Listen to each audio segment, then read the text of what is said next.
Hello everybody and welcome to assignment W. We're on the second page, page 246, and we are going to go through these problems here. First I'm going to give us a little bit more room to write, just in case we need extra room. There we go. Alright, let's talk about number 1. 1 through 6, we're trying to find variables, as usual.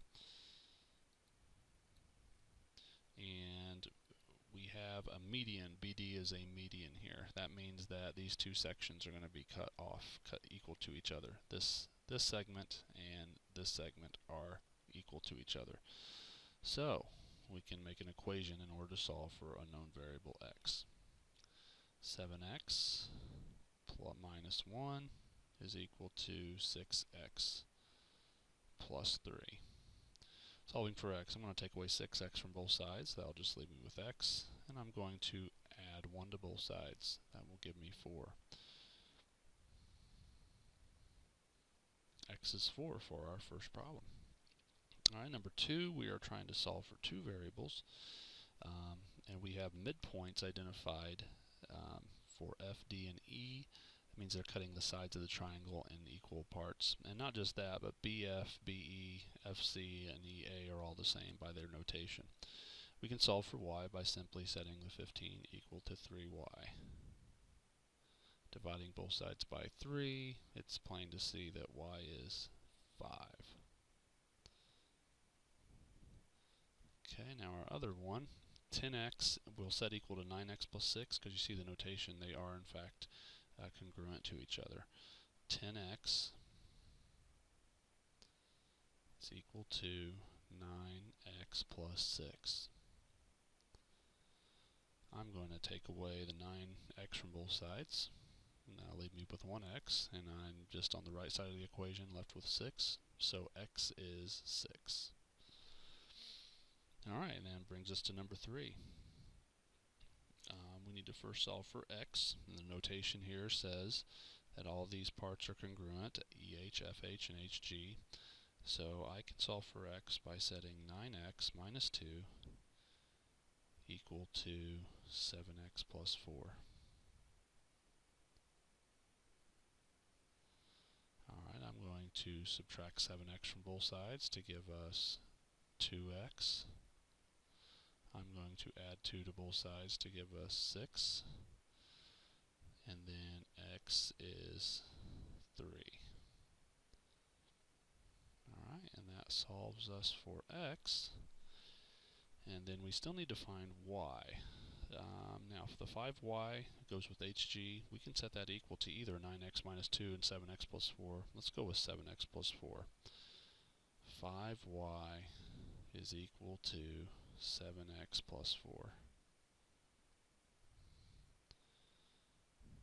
And in order to solve this, I have two variables, one equation. This isn't going to work. I need to put this 3 that I just found in for x. 7 times x gives me 21. And as you can see, 21 plus 4 is equal to 5y. 21 plus 4 is in fact 25. Let's get that written here.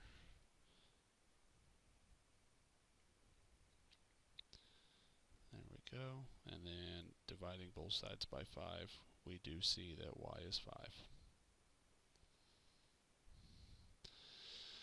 Alright, on number 4, getting a little more involved here.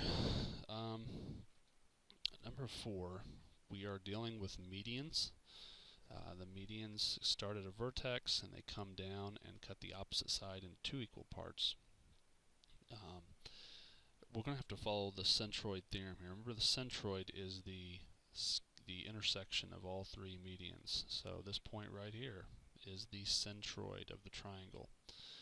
Alright, so in order to find x, y, and z, we actually need to break that up and just look at it 3 parts at a time. I'm going to focus on OL first.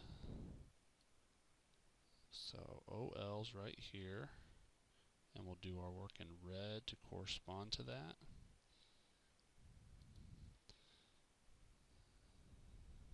And so, Centroid Theorem says that the centroid of a triangle is located exactly 2/3 of the distance from a vertex to the midpoint of the side opposite the vertex on a median. Okay, so if we're focusing on OL, the entire distance of OL can be thought of as 12 plus 2x. And that constitutes the whole median. Now, the centroid theorem says 2/3 of that is equal to the side that is close to the vertex. So the side that goes from N to L, that is 2x. That is equal, 2x is equal to 2/3 of the whole thing. So let's note that here. If I multiply this by 2/3, I will have it. Okay, and this equation here is going to help us solve for x. So, we're going to have 2/3 of 12, which is 8, and 2/3 of 2, 2/3 times 2 multiplies and we get 4/3.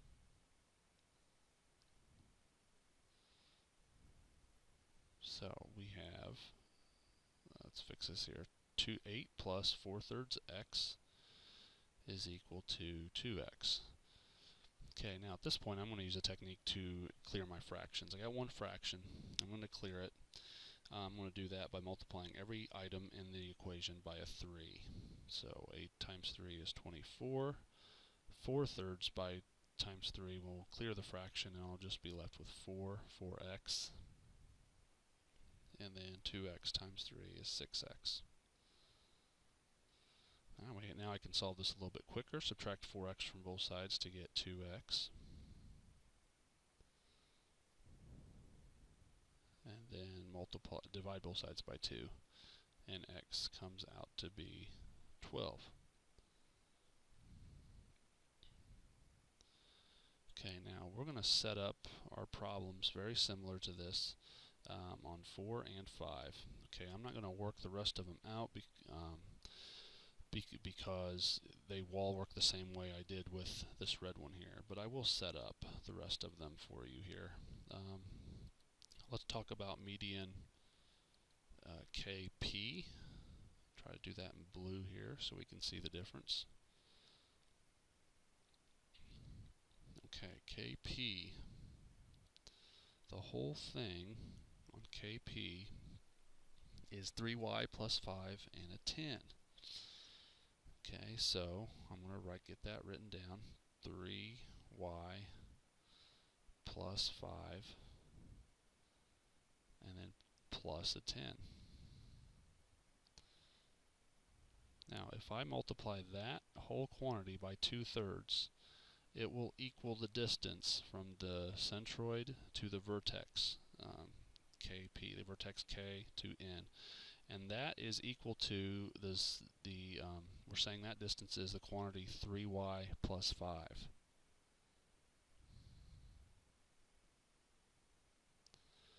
Alright, I'm going to set those equal to each other. And then you go about solving for y like a normal equation. Alright, let's set up the other one. Do that in black.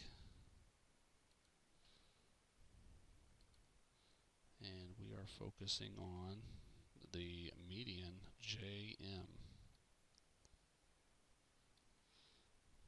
Alright, we're going to go about setting that one up for you here.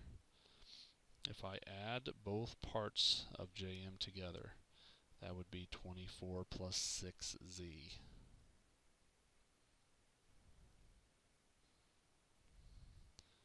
And 2/3 of that is equal to the side that has by the vertex and the centroid, and that would just be equal to 24. So set that equal to 24, and that's how you would solve for z.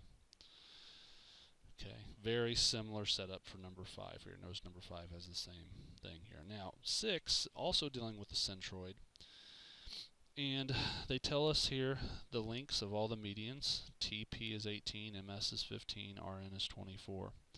And notice where the variables are. The variables are on the short side of those medians. Remember, the long side was 2/3. Well, by default, the short sides must be only 1/3. So the y, z, and x are 1/3 of the distances, 18, 15, and 24. We just got to get them lined up. So let's talk about median MP. Do that one here. MP.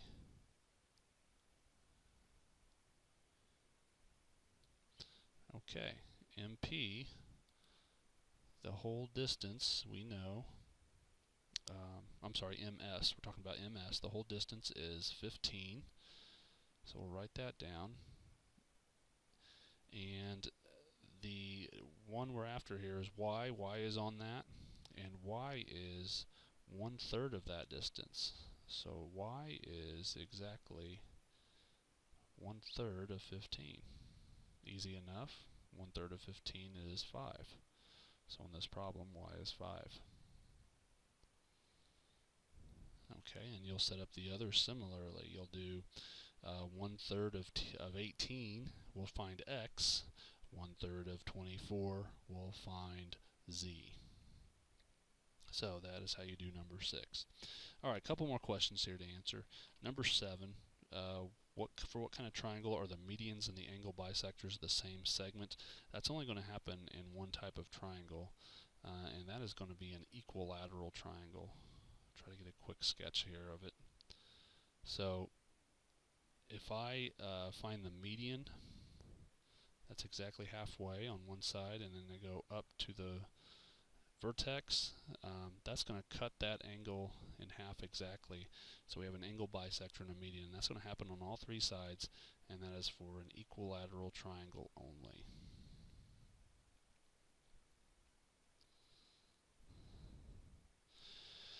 Number 8, what kind of triangle is the centroid outside the triangle? Well, given that the centroid is constructed to be from the three medians intersecting, a median is only going to happen on the interior of a triangle as opposed to an altitude or a perpendicular bisector. So this is not possible. Centroids will always happen inside of a triangle due to the fact that medians always happen inside of a triangle. And there you go.